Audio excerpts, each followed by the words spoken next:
நம்முடைய குரு ஒரு கவிதையை சொல்வார். அதுதான் இந்த விழாவினுடைய சிறப்பு அம்சம்.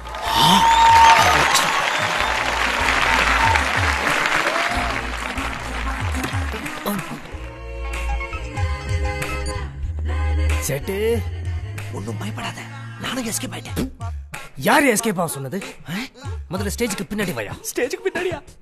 குஜாலா குளிச்சுக்கிட்டு இருந்தா மாட்டிக்கிட்டு ஏதாவது ஒரு வழி சொல்லியா? இந்த பக்கமா ஒரு வழி இருக்கு, ஓடி போயிடலாம்.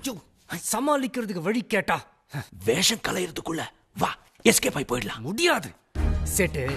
ஒரு செயல்ல இறங்குறதுக்கு முன்னாடி என்ன செய்யலாம், எப்படி செய்யலாம் 100 வாட்டி யோசிச்சுக்கலாம். ஆனா இறங்குனதுக்கு அப்புறம் ஏன்டா இறங்கணும்னு ஒரு தடவை கூட யோசிக்க கூடாது. எவ்வளவோ பண்றோம், இத பண்ண மாட்டோமா என்ன? எடியா நம்ம ஐட்டத்தை.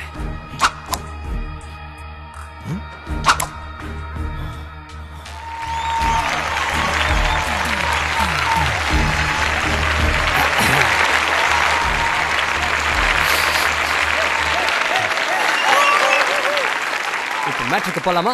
ஸ்டார்ட். மஞ்சள் பூசிய முகம். கஞ்சா. கஞ்சாதானே போதை எனக்கு, கஞ்சாதானே போதை எனக்கு. பெண்ணே, மஞ்சா பூசிய உன் முகத்தை பார்க்காத போது. பால் வண்டி. இன்னைக்கு செத்தா நாளைக்கு பால், இன்னைக்கு செத்தா நாளைக்கு பால். பால் வண்டியில் அடிபட்டவனுக்கு அன்னைக்கே பால்.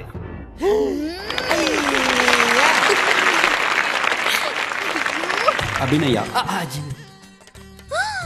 டேய், இப்ப எதுக்கு நீ பல்ட் அடிக்கிற? உட்கார்றா. கவிதை தெரியாது எனக்கு. ஏன் அது வீட்ல இருக்கும்போதே தெரியாதா? மேடை ஏறின பிறகு தான் தெரியுமா? மவன நீ வெளியே வாடா. எப்படி? கவிதை தெரியாது எனக்கு.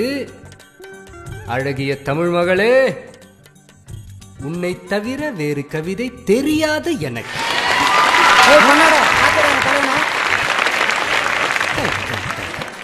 குரு, வேண்டாவா? 3 எழுத்துல சும்மா கில்லி மாதிரி ஒரு கவிதை சொல்லு பாப்போம். உங்க அப்பா நாடா சொல்லுவான்? 3 எழுத்துல கவிதை உங்க அப்பா நான் சொல்லுவான் அப்படின்னு நான் சொல்ல மாட்டேன். ஏன்னா நான் சொல்லுவேன் 3 எழுத்துல கவிதை நான் சொல்லுவேன். சொல்லட்டுமா? அம்மா. அம்மான்னு சொல்லிப்பார், அதை தாண்டி எதிரா கவிதை.